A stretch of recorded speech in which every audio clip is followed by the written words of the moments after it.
یکم محرم اور حرام 23 ہجری بمطابق 7 نومبر 644 عیسوی کو اہل اسلام خلیفہ ثانی مراد رسول صلی اللہ علیہ وآلہ وسلم حضرت عمر فاروق رضی اللہ تعالیٰ عنہ کی جدائی جیسے صدمے سے دوچار ہوئے اور سیدنا عمر فاروق رضی اللہ تعالیٰ عنہ کی شہادت سے امت مسلمہ کو ایسا نقصان پہنچا جس کی تلافی کا کوئی امکان نہ تھا، کیونکہ حضرت عمر رضی اللہ تعالیٰ عنہ کو نبی کریم صلی اللہ علیہ وآلہ وسلم نے امت اور فتنوں کے درمیان حائل رکاوٹ قرار دیا تھا، جن کی وفات سے فتنوں کا دروازہ کھل گیا۔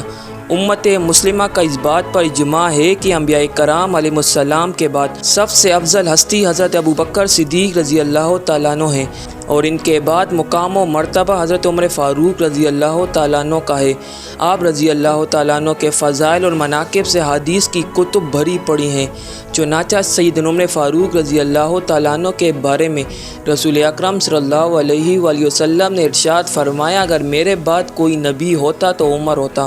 حضور اکرم صلی اللہ علیہ وآلہ وسلم نے بارگاہ خداوندی میں جھولی پھیلا پھیلا کر جس شخصیت کو مانگا وہ عظیم انسان بھی حضرت عمر فاروق رضی اللہ تعالیٰ عنہ ہی ہیں۔ اسی وجہ سے آپ کو مراد رسول بھی کہا جاتا ہے۔ آپ رضی اللہ تعالیٰ عنہ کی ولدیت خطاب، لقب فاروق اور کنیت ابو حفص ہے۔ آپ رضی اللہ تعالیٰ عنہ کا شمار خاندان قریش کے باوجاہت اور شریف ترین لوگوں میں ہوتا تھا۔ حضرت عمر فاروق رضی اللہ تعالیٰ عنہ کا رنگ سفید مائل بسرخی تھا، رخساروں پر گوشت کم، قد مبارک دراز تھا۔ جب لوگوں کے درمیان کھڑے ہوتے تو سب سے اونچے نظر آتے۔ آپ رضی اللہ تعالیٰ عنہ زبردست، بہادر اور بڑے طاقتور تھے۔ ان کے ایمان لانے سے اسلام کو تقویت ملی۔ آپ رضی اللہ تعالیٰ عنہ کا سلسلہ نسب 9ویں پشت پہ جا کر حضور اکرم صلی اللہ علیہ وآلہ وسلم سے ملتا ہے۔ آپ رضی اللہ تعالیٰ عنہ نبوت کے 6 سال 33 سال کی عمر میں اسلام کی دولت سے مالا مال ہوئے۔ آپ رضی اللہ تعالیٰ عنہ سے قبل 40 مرد اور 11 خواتین نور ایمان سے منور ہو چکے تھے۔ حضرت عمر فاروق رضی اللہ تعالیٰ عنہ کی صاحبزادی حضرت حفصہ رضی اللہ تعالیٰ عنہا کو حضور اکرم صلی اللہ علیہ وآلہ وسلم کی زوجہ محترمہ اور مسلمانوں کی ماں ہونے کا شرف بھی حاصل ہے۔ اس رشتے سے آپ رضی اللہ تعالیٰ عنہ حضور اکرم صلی اللہ علیہ وآلہ وسلم کے سسر ہیں۔ حضرت عمر فاروق رضی اللہ تعالیٰ عنہ کی تائید میں اور ان کی رائے کے مطابق 27 بار قرآنی آیات نازل ہوئیں۔ آپ رضی اللہ تعالیٰ عنہ کی شان میں 40 سے زیادہ احادیث نبی صلی اللہ علیہ وآلہ وسلم موجود ہیں۔ ایک موقع پر حضور اکرم صلی اللہ علیہ وآلہ وسلم نے ارشاد فرمایا، ہر نبی کے 2 وزیر آسمان والوں میں سے اور 2 وزیر زمین والوں میں سے ہوتے ہیں۔ آسمان والوں میں سے میرے 2 وزیر جبرائیل اور میکائیل علیہ السلام ہیں، اور زمین والوں میں سے 2 حضرت ابوبکر اور حضرت عمر فاروق رضی اللہ تعالیٰ عنہ مجمعین ہیں۔ ایک مرتبہ حضور اکرم صلی اللہ علیہ وآلہ وسلم گھر سے باہر نکل کر مسجد کی طرف تشریف لائے۔ آپ کے ہمراہ دائیں اور بائیں حضرت ابوبکر اور حضرت عمر فاروق رضی اللہ تعالیٰ عنہ مجمعین تھے۔ آپ صلی اللہ علیہ وآلہ وسلم نے ارشاد فرمایا کہ قیامت کے دن بھی ہم اسی طرح اٹھیں گے۔ حضور اکرم صلی اللہ علیہ وآلہ وسلم نے یہ بھی ارشاد فرمایا کہ میرے بعد ابوبکر و عمر کی اقتداء کرنا۔ حضرت ابن مسعود رضی اللہ تعالیٰ عنہ فرماتے ہیں کہ سیدنا فاروق اعظم رضی اللہ تعالیٰ عنہ کا مسلمان ہو جانا اسلام کی فتح تھی، ان کی ہجرت نصرت الہی اور ان کی خلافت خدا کی رحمت تھی۔ حضرت عمر فاروق رضی اللہ تعالیٰ عنہ کا اسلام لانے کا واقعہ مشہور ہے۔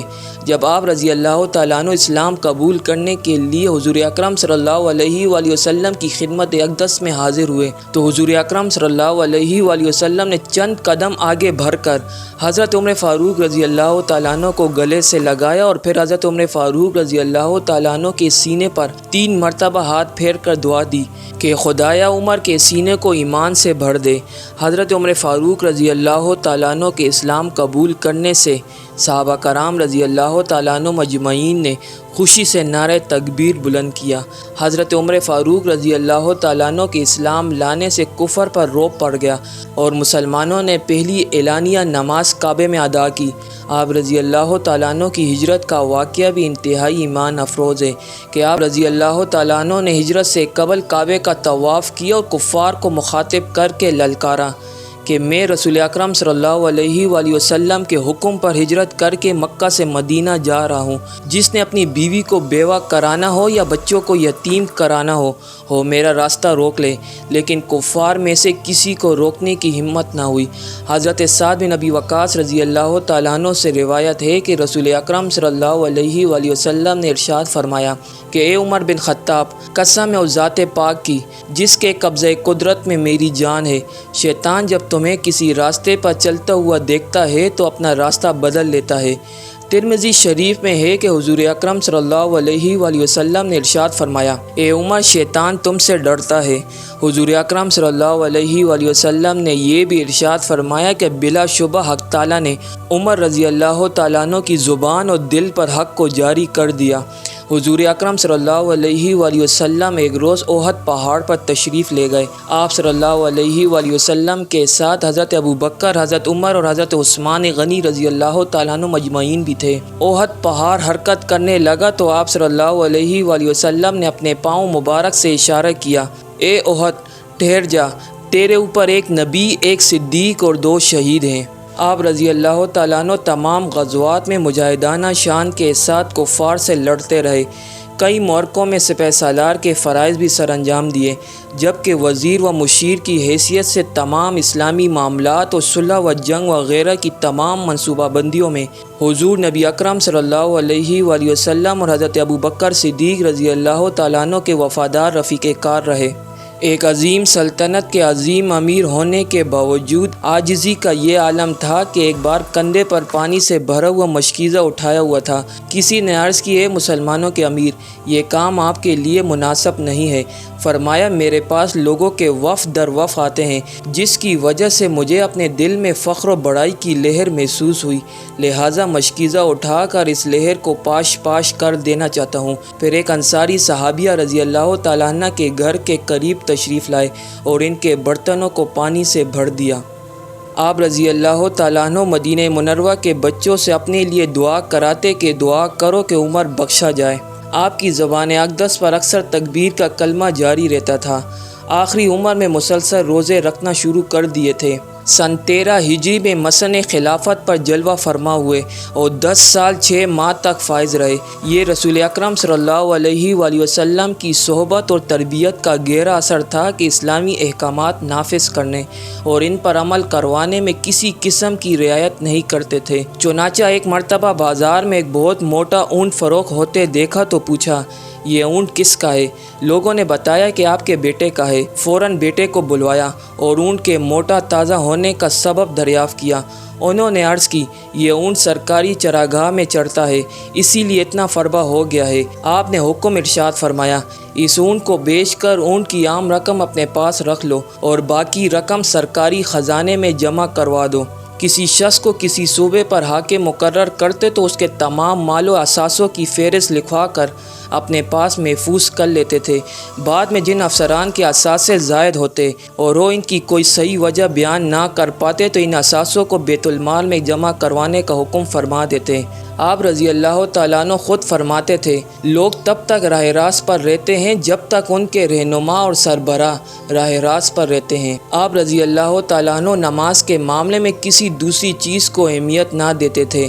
آپ رضی اللہ تعالیٰ عنہ نے اپنے تمام صوبوں کے گورنروں کے پاس یہ فرمان بھیجا کہ میرے نزدیک نماز تمہارے سب کاموں میں اہم ہے۔ جس نے نماز کی حفاظت کی اور اس پر ہمیشگی اختیار کی، اس نے اپنا دین محفوظ کیا، اور جس نے اسے ضائع کیا اور دیگر معاملات کو بھی ضائع کر دے گا۔ تاریخ عالم کے اس عظیم حکمران کی پوری زندگی عزت و شرافت اور عظمت کے کارناموں کی اعلیٰ مثال تھی۔ 26 ذوالحجۃ الحرام کی صبح ایک مجوسی غلام ابو لولو فیروز نے آپ رضی اللہ تعالیٰ عنہ پر فجر کی نماز کے دوران قاتلانہ حملہ کر کے شدید زخمی کر دیا۔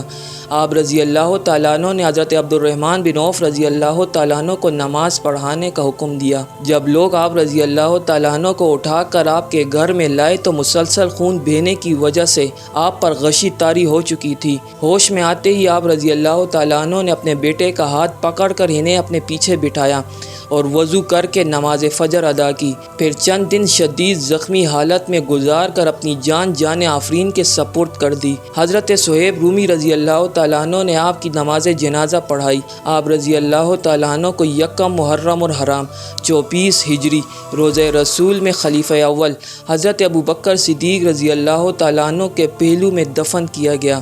بوقت شہادت آپ رضی اللہ تعالیٰ عنہ کی عمر مبارک 63 برس تھی۔ آپ رضی اللہ تعالیٰ عنہ سے روایت کردہ احادیث کی تعداد 537 ہے۔